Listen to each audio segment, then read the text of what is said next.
Hey everyone, thanks so much for joining me here today. We're going to do a very gentle yoga practice with these blocks, and really anything you have around the house is fine. People gave these to me, they were done using them, which is why they don't even have to match. So I'm illustrating a point here. You can use anything around your house as long as it is sturdy and not painful to put your body weight on. We used to use phone books back, when we got those delivered to our homes. If you have a phone book, it's good for a lot of these supported poses. If you don't, you can also use a rolled up yoga mat, a folded yoga mat, a rolled up towel, a folded towel, anything that gives a little lift but some softness and support. So if you have, a block of wood is maybe a little too hard, you might want to fold something like a hand towel to just go over top of a block of wood. But if you can put your body weight on it, if it's comfortable, if it gives a little bit of lift, fantastic. Yoga blocks are great. They don't even have to match. And I would say the next best bet for a lot of these poses is to have a folded yoga mat. I like because it's kind of firm, a blanket or a towel, and then anything else that can support your body weight that you're not going to break or fall off of. We will be doing some kneeling lunges today, so if you don't have a block that you can hang onto while you do a kneeling lunge, another thing would be to have a chair or a wall nearby that you can put your hand on for support. We are going to start lying on our backs, and we're actually only going to need one block for this, so we can put the other one off to the side for now. We can go ahead and get comfy, and you may even like to do this first thing in the morning. When you should get up and go, or you think, I just want to lie here a little bit more, but you don't want to fall asleep again, right? Here we go. We're going to take our feet planted on the floor, and we're going to take the block underneath our sacrum. So this is the back of your pelvis.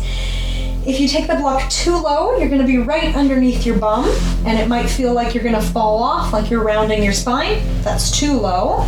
And if you go too high, probably will feel like your bum is falling off and like there's way too much bend in your back. So the more commonplace, the Goldilocks just right, is to find that bone on the back of your pelvis between your bum and your low back, and there we are. If you're not sure what to do with your feet, we can leave them exactly as they are. We can try to take them a little further apart or a little further away. But listening to our bodies here, let's find a good, comfortable distance where we can feel the body go, and settle in.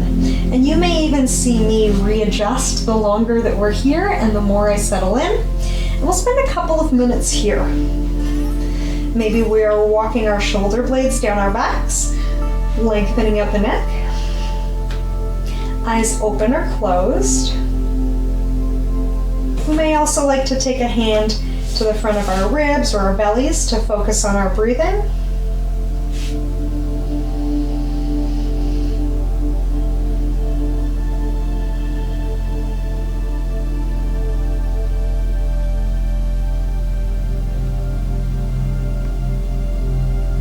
Note in our minds where this one feels good for you. So sometimes this one's really nice in the low back. That might be you. Sometimes it feels really nice in the front of the hips. We can just mentally note that to remember a good reason why we should come back here again soon. We can also straighten one leg at a time.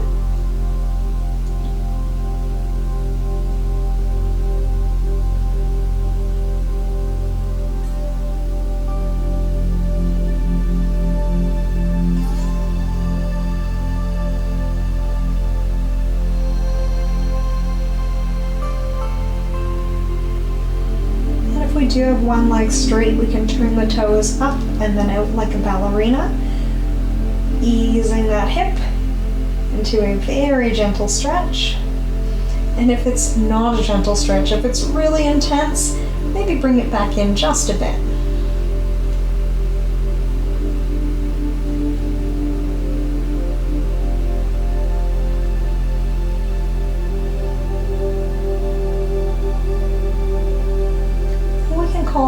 halfway point.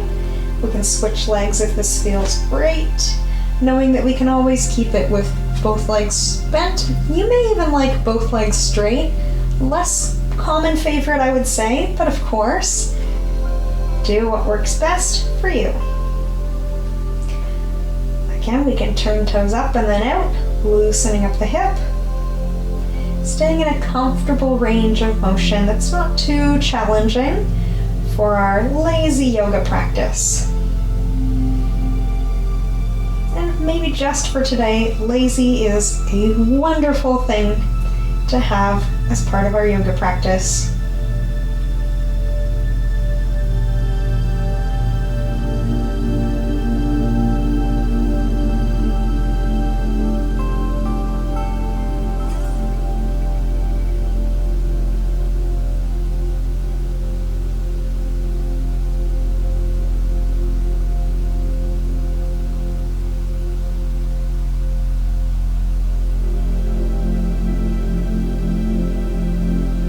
Maybe our awareness is changing, the sensation in our back or hips starting to feel different, just something to notice.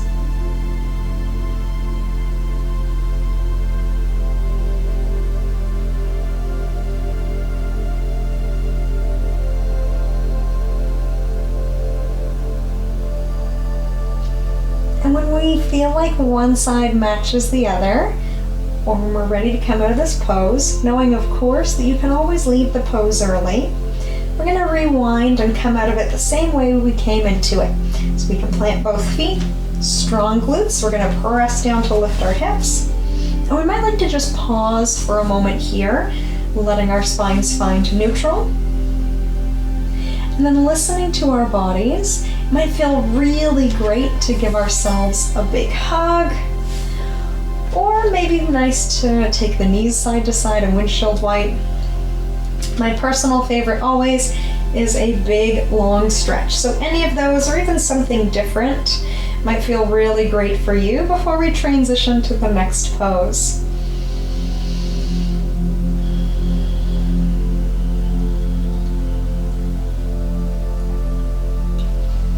So we're going to flip onto our fronts, turn in a way that makes sense for you at home so you can see me. I'm going to flip over and we'll make our way into Child's. And since we do have two blocks, we might actually like to use both of them. One is going to catch our forehead. And then depending on who you are and how you're put together, the other one might catch our chest. And sometimes people will have it catch their bum underneath. Sort of like this. Not my personal favorite, but you might like that one. I like to take it right down the center of the chest. And then maybe I have kind of a big nose, I don't know. I like to take the edge of the block right at the top of the bridge of my nose so I can feel my forehead rest flat. And this is a great way to get a forehead massage. So play with setting it up for a minute and then we'll hold Child's for a minute.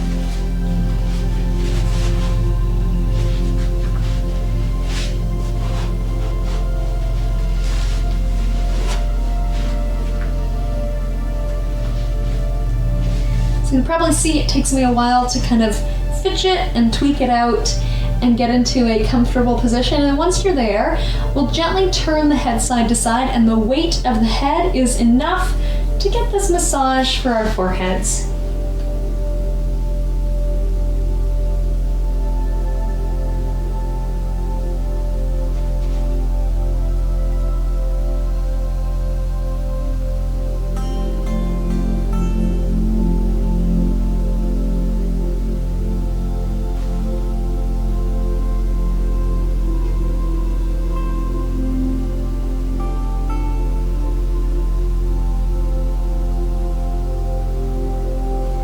Maybe we're spending a little longer than usual here. So again, we might like to tweak and fidget and adjust ourselves. And let's focus on expanding our breath into our backs and kind of our underarm area since our arms are up and out of the way. Let's take a few more breaths here.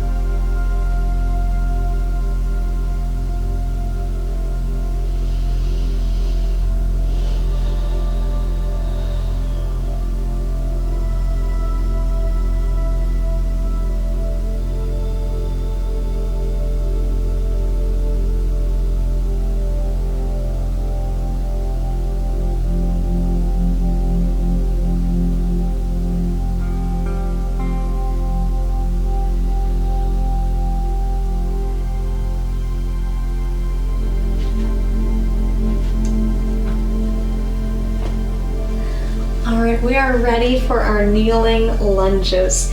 This one is not everybody's favorite, so I'll show us how to do it the typical way, and then I'll show us how to get up off the knee. So, like I warned us, I don't have two matching blocks, but they're actually the same height, so it's easy for me to put my blocks forward, take my foot roughly between my blocks, and then shift forward into a kneeling lunge. So I understand this may be a lot to ask of our hips first thing in the morning, or if we're feeling lazy. Some of us will be a lot more comfortable further down. Some of us like to come inside the knee and then all the way down to the mat. That may be you, that's more comfortable that way. Or, like I said, we might want a chair or the wall to come right up off the knee. So we could do it in a big range of motion, high lunge. And the support, we might not need the support so that we don't fall over, but the support will make it so that our muscles can relax more than usual. And then we can kind of settle in. We might like an even smaller range of motion. So if you're on the floor in your kneeling lunge and that's great for you, awesome. But maybe we want to go easy on ourselves. We could do a short warrior one, still getting some length in the hip, some strength in the legs, and a bit of posture work here. Let's make sure we're still breathing no matter what we choose. Finding a way to be physically and mentally okay with how we are. And if it's not working, giving ourselves permission to adjust it as necessary. We could be off the knee but on the blocks. And wherever we are, take a couple more breaths.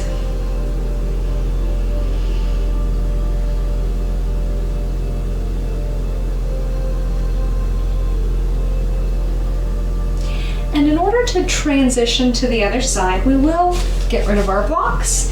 If we're standing, we can step together and switch sides. If we're down on the mat, often we switch sides by going back into child's pose and then setting up on the other side. It might not be very graceful, right? Some days it's very clunky. It takes a few steps to get there. And I'll walk us through all those variations, knowing that our two sides are not alike, right? So this side might need a different variation than the first side. So we have our blocks on either side of our front foot. Might need to scooch the back knee back or pick up the front foot and walk it forward. Maybe this is a perfect pose for us here today. We might like to be on the inside of the leg, down on the elbows. As long as we have this split, 1 foot forward, 1 foot back, we get a pretty similar kind of thing going on in the body. Same kind of idea to lengthen the front of one leg and the back of the opposite leg. Maybe we're coming off the toe. Maybe we're coming all the way up and using a wall or a chair to help steady us. Or we could be doing that short stance warrior one. Maybe it's a really short stance warrior one. Maybe we're bringing in a lot, but finding a way that we feel, okay, I'm easing into my day with these gentle movements. Knowing, of course, you can see I'm having my hands to my thighs sometimes, more upright at other times. Don't let me overwhelm you with options, but do feel free to tweak it out, add those little fidgets. If they told you as a kid to stop fidgeting, that rule doesn't apply here. Fidgets are sometimes where the magic happens in yoga, especially for these poses that we're holding for a minute, 2 minutes and more.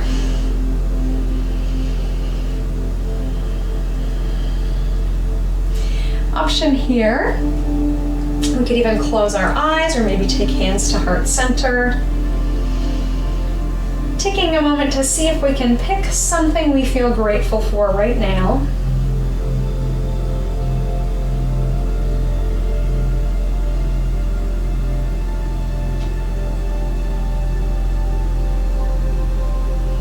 And then when we're ready, we'll we'll come on out of this and head back to child's pose. This time in child's pose, we might be more comfortable with our blocks under our hands or under our forearms.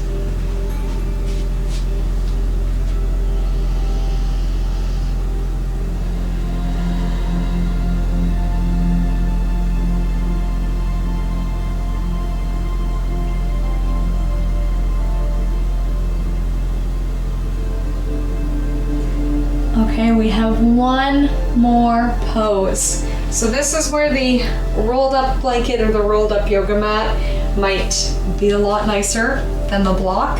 So we're gonna do Cobra Pose. I'll show you what it looks like first, and then I'll show you how we can roll the mat or our block. So if we come all the way onto our bellies, in Cobra Pose, we rest on our elbows.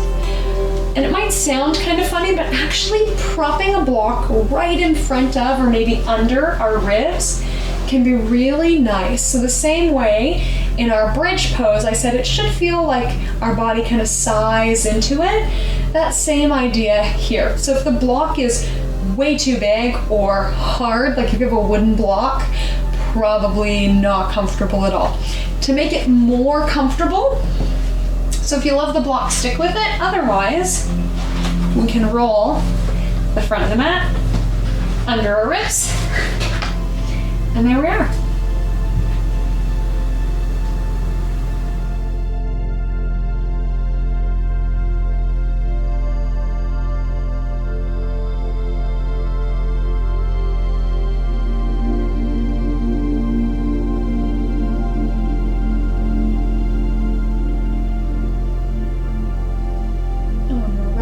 We can make our way maybe back to child's, maybe even a downward facing dog.